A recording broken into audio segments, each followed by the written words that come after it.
وحده لا شريك له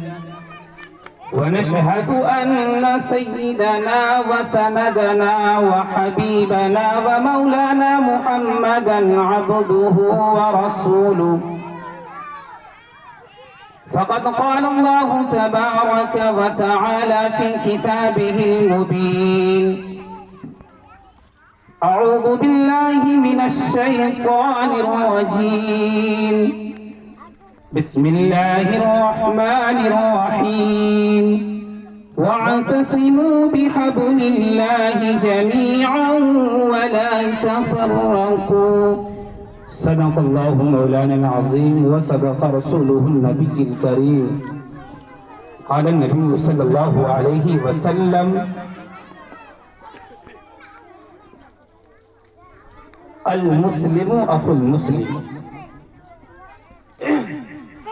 میرے محترم بزرگوں اور دوستوں، اسٹیج پر تشریف فرما علماء کرام اور چورا کے غیور نوجوانوں، میری ماں اور بہنوں، بزرگوں، اللہ کا لاکھ لاکھ احسان ہے، اس کا کرم ہے کہ اللہ نے ہمیں اس فتنے کے دور میں بھی اللہ نے ہمیں اور آپ کو اس مبارک مجلس کے اندر بیٹھنے کی توفیق عطا فرمایا۔ خاص طور پر ہمارے علاقے میں ہر خطے میں الگ الگ جگہ پر پروگرام ہوتا ہے اور دنیاوی اعتبار کے ساتھ اس پروگرام کے اندر ڈانس کیا جاتا ہے، ڈھول تاشے بجائے جاتے ہیں، لیکن اس فتنے کے دور میں بھی ہم نے اور آپ نے دل مار کر اللہ کی رضا کے لیے اس دینی اجتماع کے اندر تشریف فرمائے۔ اس کا اجر تو اللہ ہی بہتر آپ کو اس کا نعم البدل عطا فرمائے گا، ہم اور آپ اس کو نہیں دے سکتے۔ میرے محترم بزرگوں اور دوستوں، میں نے چند آیات آپ کے سامنے پڑھی، تلاوت کیا ہے۔ اللہ تبارک و تعالی سے اللہ کے بارگاہ میں دعا ہے کہ اللہ مجھے حق بات کہنے کی توفیق عطا فرمائے۔ یہ ہماری اور آپ کی مجال نہیں کہ میں اللہ کے بات کو اور نبی صلی اللہ علیہ وسلم کو اس حقیر بندے صحیح معنی میں بات بتا سکے، یہ تو اللہ ہی اپنی اس حقیر کے زبان سے حق بات نکلوائے، یہ اللہ ہی کی توفیق سے ہو سکتی ہے۔ بہرحال میں دعا دوں کہ آپ اس دھوپ کی گرمی میں اور اس فتنے کے دور میں آپ اس مجلس میں بیٹھے ہو،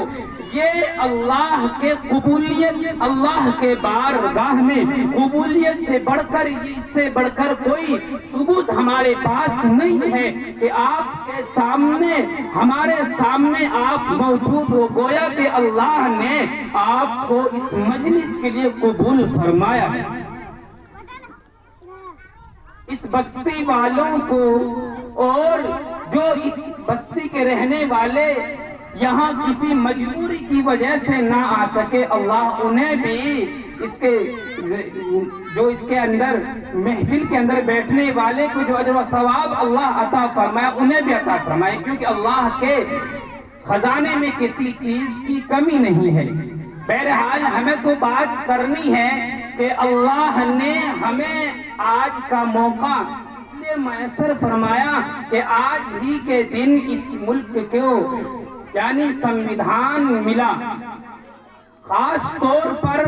ہمارے خطیب اور دنیاوی اعتبار سے اس پروگرام کو سجانے اور سنوارنے والے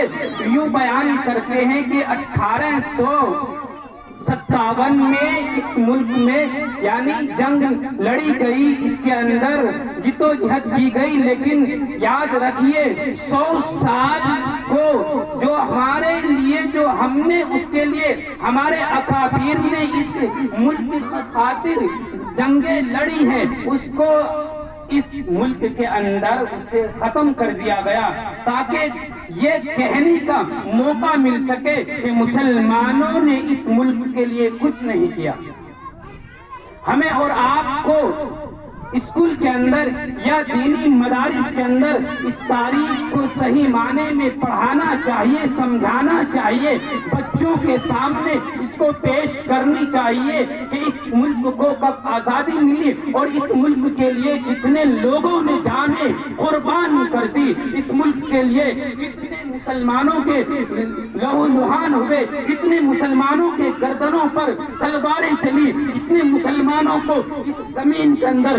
مارا گیا، کتنے مسلمانوں کو زخمی کیا گیا، کتنے مسلمانوں کو خونخوار کیا گیا۔ یہ تاریخ ہمیں اور آپ کو اپنے بچوں کو بتانا ہمارے لیے بہت ضروری ہے۔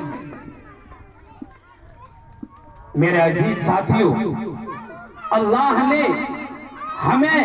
اور آپ کو عقل سلیم عطا فرمائی تاکہ ہم اپنے بچوں کو صحیح رہنمائی کر سکے، اچھے برے کے تمیز انسان بتا سکے اس بچے کو جسے اس بارے میں نالج نہیں ہے کہ اس ہندوستان کو کس طرح آزاد کیا۔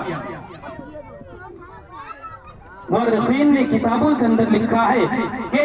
وہ ایک ایسا دور تھا کہ انگریزوں کا ساری ہندوستان پر قبضہ ہو چکا تھا، مسلمانوں کو جہاں علماء کرام کو دیکھا جاتا وہیں پر انہیں سولی پر لٹکا دیا جاتا تھا، انہیں گولیوں سے بھون دیا جاتا تھا۔ میرے عزیز دوستو، یہ ملک ہمارے ہاتھ یوں نہیں آیا بلکہ اس کے لیے کتنے جدوجہد کیا، کتنی کوششوں کے بعد ہمیں یہ ملک ہمارے ہاتھ میں آیا۔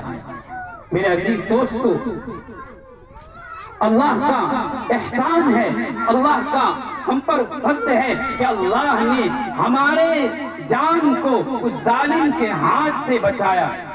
اس ہندوستان کو بچانے کا صرف ایک ہی راستہ تھا، وہ راستہ کیا جس کے اندر آپ اور ہم بیٹھے ہیں، اسی قلعے کے اندر پڑھنے والوں نے، اسی قلعے کے اندر، اسی مدرسے کے اندر پڑھنے والے بچوں نے اس ہندوستان کو، اسی مدرسے کے اندر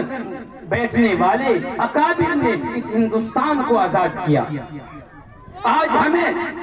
حقیقی نگاہ سے دیکھا جاتا ہے کہ مسلمانوں کا کوئی کردار نہیں ہے، مسلمانوں کے کوئی حق نہیں ہے کہ اس ہندوستان میں رہا جائے۔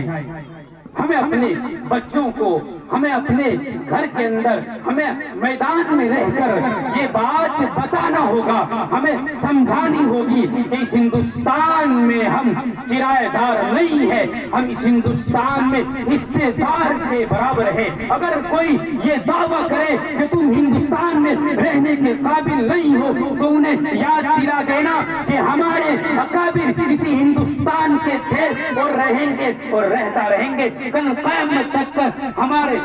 موت بھی اسی ہندوستان میں جائے گی اور ہم اسی مٹی میں، ہم دفن بھی اسی ہندوستان میں ہوں گے۔ آج مسلمانوں کو ختم کرنے کی نہ جانے کیسی کیسی پلاننگ تیار کی جا رہی ہے۔ ان مدارس اور اس مکتب پڑھنے والے طلبہ اور پڑھانے والے استاد کو نہ جانے کیا کیا الزامات کے اندر پھنسا کر گرفتار کر لیا جاتا ہے، انہیں سلاخوں کے اندر، سلاخوں کے پیچھے ڈال دیا جاتا ہے۔ یاد رکھیے، ہم زندہ قوم مردہ نہیں ہے، ہم زندہ قوم ہے، ہم شہید ہوتا رہیں گے اور شہید کرتا رہنے والے کی گولی کم پڑ جائیں گے لیکن اسلام کے چراغ کو بجھا نہیں سکتا۔ میرے عزیز دوستو، میں نے ابھی آپ کے سامنے چند آیات کی تلاوت کی ہے، در حقیقت میں اس آیات کا تفسیر تو مفتی صاحب کریں گے، لیکن یہ بات بتا دوں کہ اگر ہم ایک ہو کر، متحد ہو کر اسلام کی حفاظت کر سکتے ہیں تو ہم اپنے آپ میں اونچ نیچ کو برداشت کرنے والے ہیں۔ ہمارے اندر انسان ہے، انسان کے اندر خامیاں ہوتی ہے، اگر ہم ایک دوسرے کی کمی کو دیکھیں گے، ایک دوسروں کو پیچھے دکھانے کی کوشش کریں گے تو ہم پیچھے رہ جائیں گے۔ میرے عزیز دوستو، ہمیں تو اتحاد ہو کر ایک ہو کر اس مدارس کو چمکانا ہے، دینی محافظ میں تیار کرنا ہے۔ اگر ہم نہیں تیار کریں گے تو کون کرنے والا آئے گا؟ میرے عزیز دوستو، باتیں تو مفتی صاحب سے آپ حضرات سنو گے، میں تو چند منٹ آپ کے سامنے اس لیے آیا کہ مجھے قاری صاحب نے کہا کہ آپ جب آئے تو چند بات کر لیجئے۔ اصل تو ہمارے سینئر ہمارے مفتی مشتاق احمد صاحب جو آپ کے روح رواں بھی آئیں گے، آپ کے سامنے خطاب فرمائیں گے۔ میں اسی بات پر اپنی بات کو ختم کرتا ہوں کہ آپ اس مدارس کے چلانے والے کے قدم سے قدم ملا کر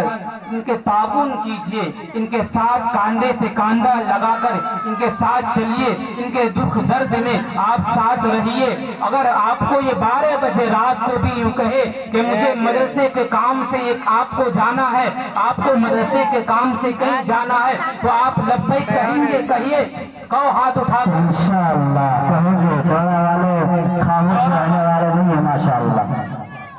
اس چکیل میدان کے اندر آپ کو ایسی تعلیم دے رہا ہے یہ مدرسہ، ہم اس کا گمان بھی نہیں کر سکتے۔ میں ہاپوڑ سے چل کر آپ کے درمیان میں آیا ہوں، مجھے اس کا احساس جب ہوا جب میں ان چھوٹے چھوٹے بچوں کے زبان سے وہ خوبصورت آواز کو سن رہا تھا، موتی کی طرح بکر رہا تھا، کہ میں نے سوچا کہ گویا کہ آج بھی ہندوستان کے صوبہ جھارکھنڈ کے اندر ایسا ادارہ قائم ہے جو تابناک اور روشن مستقبل میں روشن فرمائیں گے۔ اس لیے آپ ان کے ساتھ رہیں گے، قدم سے قدم ملا کر ان کے ساتھ چلیں گے، تبھی قاری صاحب آگے بڑھ سکتے ہیں۔ اللہ تعالیٰ سے دعا کرے کہ کہیں بھی باتوں پر عمل کرنے کی توفیق عطا فرمائے۔